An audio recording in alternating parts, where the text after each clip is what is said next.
What's up, y'all? Sean here once again. Today, I'm so excited to bring you my interview with Ben the Glorious Bastard. He is a beat maker, audio engineer, and music producer out of New York. He is absolutely killing it right now with his YouTube channel. What he's doing with ballroom breakbeats is art. I mean, that's what it is. He is a genius with beats. So, I am so excited for you to listen to this. Here it is, my interview with Ben the Glorious Bastard. Joining me now, he is a beat maker, audio engineer, and music producer based out of Brooklyn, New York. Ben the Glorious Bastard, what's going on, man? Thank you for having me. Happy to be live on the podcast. Let's get it cracking. Yeah, let's go, bro. Let's go. So first off, tell me about your journey. I think it says here that you're from France. Is that right? Yeah. I'm originally from Paris, France, from the suburbs over there. I'm from like a ghost town, where nothing would happen. I think that's how I got into music, right? There was nothing else to do. To make a very long story short, I was a heavy metal dude when I was a teenager, playing in bands. Mayhem and havoc type of situation. And then, as I became a teenager, I got interested into hip-hop beats. I thought that was a little, more like my path in life. Right. Became a music producer, doing lots of stuff, really random, work on lots of projects, electronic music, all types of music. And, at the same time, I was doing gear reviews, which got me a certain, insight on all the equipment in general. Right. And then, I became an audio engineer kind of at the same time. And, at some point, I ended up in America. That was a great opportunity. Brooklyn, New York, maybe 8-9 years ago, something like that. Things kind of evolved from there for engineering as well as for music production. So I was doing audio engineering for people like Kanye West, Wiz Khalifa, A$AP Rocky, lots of interesting people, right? Right. And same for music production. I was started working with Deep Set, A-Track, a lot of cool people, met lots of interesting people. That was kind of a new turn. Did you have this plan before you came over, or was this something where you decided, hey, I'm into this, I'm gonna come over to the States and then explore it, or was it like just on the whim, or was this like a huge plan? 50-50, I would say. I don't think you can really have a plan when it comes to things like that. Like the plan was not exactly how I'm gonna do it. The plan was the goal, right? It was like everybody starts with the same idea that they look at something and they're like, I think I can do that, Yeah. And first off, you think I want to do that, and then you think about it more. You're like, I think I can do it. So that was more, an evolution of that idea, and like knocking at every single door that exists on Earth, Right. Like, you would have told me you have to go to North Pole and swim there to make it out. There was no real plan regarding how. Yeah. Go there. So how'd you get in contact with these big names? Did you had to start small, or did you just you got kind of your foot in the door early? My take on all that was, everybody told me you should start small and, get it there, right? I never really bought into that idea. I stay at home, I figure out, a way to spend as much time possible on it and be as good as I can. And then you might as well go talk to the big guy straight up, right? That's what I did. I spent years, literally years, not going outside, just doing engineering for people and doing beats just for myself. Until one day I was like, I think I spent enough time on it. I think it sounds good enough. Let me speak to the big guys, and thank God it worked out. I got very, then you can call it luck, whatever. Prepared for one lucky event, you get 1,000 rejection. Right. I subscribe to the theory that you make your own luck. Like you may get a little help, but you put yourself in there to get that luck. Yeah. So in New York, I went everywhere, man. Like every hip hop place in New York, I've been there, and I started working with Ski Beats, and then through meeting people, one day I met Damon Dash, and he was looking for somebody who could like build up and run a studio for him, and at the same time do beats. And I was like, dude, that's me, like you're looking for me, I've been looking for you, and from there, things accelerated tremendously. Mm-hmm. So, long story short, myself, one of my buddies was like, hey, this bar's not around anymore. I was like, hey, there's this bar called 25 Watt. It's in the capital of Virginia, Richmond. So I was like, all right, I'll check it out, like whatever. And dude, I just like fell in love with it, man, because here's the thing. Here's the honest truth. Everyone at that bar was either drunk, high, or on something. Everyone was just standing there zoned out listening to beats. I'm like, this shit is addicting. Like, there's no talking. Everyone has their like whiskey and Coke and staring at the DJ. I'm like, I can see how this shit's popular because you zone out. Like, you get away from all your problems and you just hear these beats. I'm like, this shit's addicting. I better go. I better like catch myself before I start doing like, I think every beat maker out there is somebody who has a tremendous wish for escape, Mm-hmm. Most of them are major homebodies, that's a very consistent point, Try to escape through your own creation, and I think people vibe with that. Would you subscribe to that theory that there's a certain harmonic piece with electronic music? Yeah, no, I think that's a big part of the success of it, like it's like almost like a little movie in some type of way. What was your like inspiration musically, like when you first got into the scene? For beats, it's all the classics. DJ Premier, Reza, Dr. Dre, Timbaland, Prince Paul, all the legendary rap producers. That's always been the main thing for me. But then, a certain connection to also other types of music, right? Minimal music, like Terry Riley, lots of soul, jazz, Curtis Mayfield, Donald Byrd. Also, I still like, that heavy metal stuff. Yeah. One of the biggest Metallica fans out there, Rob and Terra, like all that are major bands that I still rock records, on a very regular basis. Mm. And I get something out of it. I don't know what, but something, I think the construction of the tracks is very interesting to me. Right. It's kind of unconventional, not exactly linear. Like there's something about it that's different from electronic music that I really like. So yeah, I grew up on like Metallica, man. Funny you mentioned that. Like the Black Album's one of my favorite albums of all time. If I would pick one from different categories, I would say Donald Byrd, Terry Riley, Wu-Tang Clan. Can't forget the Wu-Tang Clan. Like that's what inspires me. That's what moves me. It's what makes me do music. Yeah. But first off, I'm a very simple type of person. I don't go to clubs. Like that place you mentioned, that's not my type of vibe. I'm play keys and I eat peanuts. But you're familiar with places like that, though, that have DJs. Yeah. No, I used to DJ and whatnot, but my biggest vice is probably smoking cigarettes. And my only addiction is probably eating peanuts when I play keys. Mm-hmm. I feel like there is a certain appreciation of things that doesn't really talk to me. I'm not saying that everybody who likes certain type of music has a certain lifestyle that goes with it, but I think there is a major overlap, right? Mm-hmm. For me, clubs, all that has never been really part of my culture, which is why if you listen to my music, it's not really dance music per se. Mm-hmm. I think dancing is a major component. I like dancing too. I like dancing to other types of beats. But I think there is different components, different vibes. What are different varieties of EDM? I mean, it depends how you look at it. Like first off, what's EDM really? Isn't like hip hop electronic music? Me, I always say all that is questions for people who run music stores, record stores, record labels. Mm-hmm. I think when you do music, there is music and there is crap, right? Like me, that's always been my concern. I feel like if you really look at it, EDM means electronic dance music. Mm-hmm. So, for example, you take a good, Dr. Dre track, it's made with electronic instruments, it's danceable, it's music, but people will say it's not EDM. So, first off, the whole shebang is kind of like, doesn't make much sense to me, I'm going to be honest with you. And then I think that, I don't think you can classify really music by the way it's done. Right. So is there a lot of like is there a huge community with the modular synth? Like you meet a lot of cool people in that genre. I think that's one of the most interesting parts about it. It got very popular in the last few years. I'm one of the co-founders of the New York Modular Society.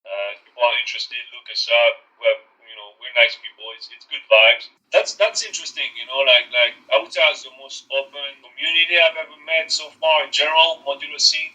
Mm-hmm. Explain the New York Modular Society. Explain the origins and how that started. And so, same thing. To make a long story short, our man saddled up the robots. We all have like cool names, I didn't know him prior to that. He put a post on Reddit. He said, I was thinking doing like a modular club, whatever on New York. I was kind of shocked nothing really exists. There was a couple of stuff that was not really for me. There was a couple of events, but you could not bring a drum machine. You could not. Too many rules, Yeah. So I was like, this is not for me, So I was like, hey man, I'm down. I'm very interested. As long as there's no rules, And he was like, yeah, I feel the same. And then, we recruited our third co-founder, Dissonant, Jason. And we had no clue what we were going to do, what we were doing, right? We started with a Discord server and trying to do shows, IRL, before COVID, right? We started like a year and a half, not even a year and a half, actually, September 2019. Mm-hmm. So yeah, the idea is to show and promote love and knowledge about synthesizers. You would go to these places and then basically be like networking, where you would like network with others? More like, build and they will come. And then with COVID, we started streaming 4 shows a month, different type of shows, right? Mm-hmm. And it's a build and they will come type of situation. Like a variety of, I would say, 16-ish different performers per month, new people, recurring people. Modular Society is just fun, love, good music, variety, explorations, How has COVID, you mentioned COVID and, it's pandemic that, is kind of, it's really, really sad and, it's impacted so many lives. How has it changed your career? I'm going to be honest, as much of a tragedy it is, it's a very, sad, sad times. It's a dark period in our modern day history. But for me and for us, New York Modular Society, definitely a blessing in disguise. Meaning, me, I've always been a very real life type of person, right? If I'm interested by something, I'll go see it. If I think you're cool, I'm gonna go meet you. If I think your music is interesting, I'll come to your show. So at first, we were all very puzzled on the personal and on the community level because we were building up live shows in New York. And now what? That thing was working out and what we're supposed to do.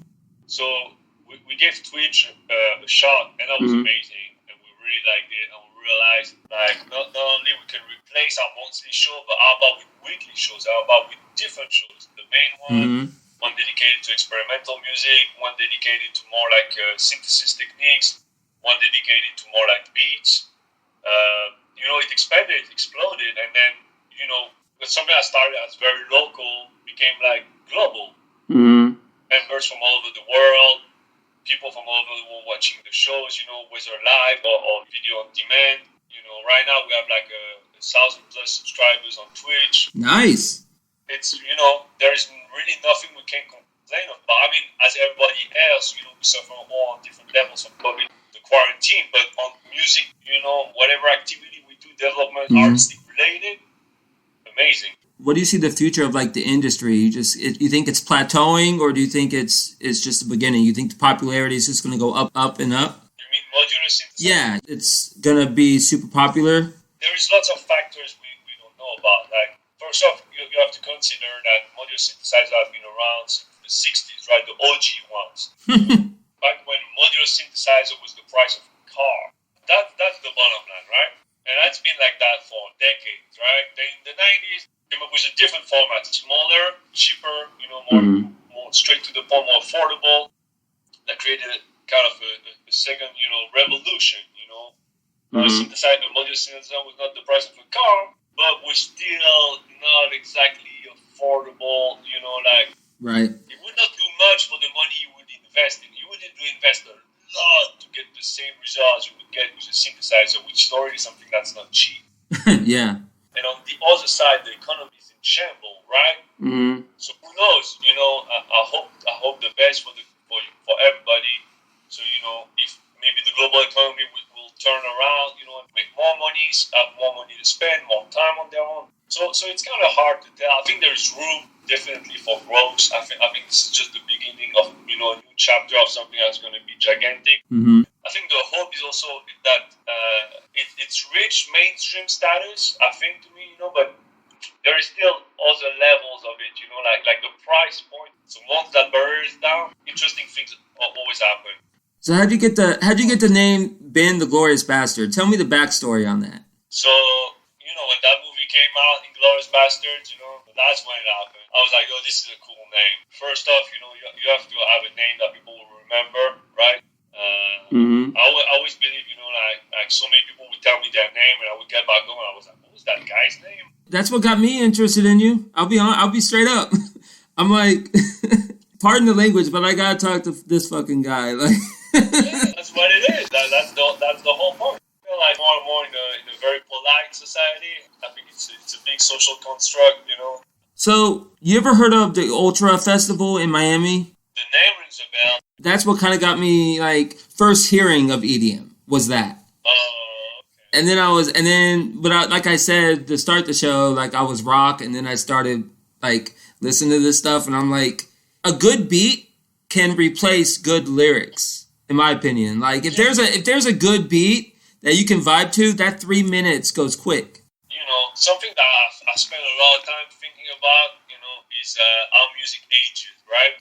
That always blew my mind, like how you think a song is a banger, and then 5 years later, you're like, that part got old. And then 10 years later, you're like, that part got real old. And 20 years later, you're like, that song is dead. Like you can't play that. Yeah. Tell me what you got going on in the future hopefully this COVID starts, going away, cross fingers next year. So what's the plan going forward? So, there is always something going on. So right now, I have that show on the New York Music Society that I curate. It's called Across the Eighth Dimension. This is a major creative outlet for me, and every show we have also different performers. Amazing people that I highly recommend you look them up. Jeeves, Scarecrow, New A, Rookworm, lots of tremendous artists that deserve way more spotlight. Yeah. It's a big thing for me. Lots of time, lots of energy for it. On the other hand, more personal, I'm working on a record right now. It makes years I didn't do a solo record. It's based out of, maybe like 20 tracks out of the, recent live performances I've done, right? Mm-hmm. So like going through all those tracks, picking the best ones, making them a little tighter, and re-recording them, studio style, right? And also shortening it. Yeah. So what do you got? Ballroom breakbeats? Is that what it's called? Yeah, that's going to be the name of the record, actually. It's the breakbeat culture is really where I come from. That's me. That's my thing. I think that's one of the greatest things in music. It's like real stuff, and no samples. All the modular played keys. Right. I listened to 5. Right? You just released 5. Yeah. So actually, 1, 2, 3, 4 was like a live show I did in New York, like a mini record played live, right? Mm-hmm. And then I was like, well, I started series, right? Ballroom Breakbeats 5, but 5 is an infinite amount of episodes, right? I put videos on YouTube. I think today I uploaded part 13. Mm-hmm. Each part is like, I don't know, 5-6 minutes or something like that. I think also it's, you can't think this the old way, right? Albums and all that is kind of a concept that kind of, not disappear, but evolve, I would say. So some people only do singles, some people try to stick with albums. Right. I like series, it's a series, it's like an abstract album with no real start or end point. Right. So it's 20 years from now, I'm still gonna be doing Ballroom Breakbeats 5. So basically, it's like a creative EP. It's kind of like Yeah, like the record is gonna be a proper record, mm-hmm. like LP, hour-long record, like back then. But that's like excerpts, like that's the best part of the live series remade in the studio, so it loses some of the craziness, but it's more sharp. The sound is a little more clear. But there's no better or worse. And I think it sounds cool. Ballroom Breakbeats 5. Like Mozart and all those guys that like. So what kind of venues, I know before COVID, like what kind of venues would you be at? Clubs? Bars? What? So more like in between a little bit. Like we played Wonderville in Brooklyn. Much more Holo for people in New York, locals who know about those places. Second, in between, like music venues. In New York we have the chance to have semi-proper music venues, like places, that still try to promote proper good music, and they make cash out of it. Of course.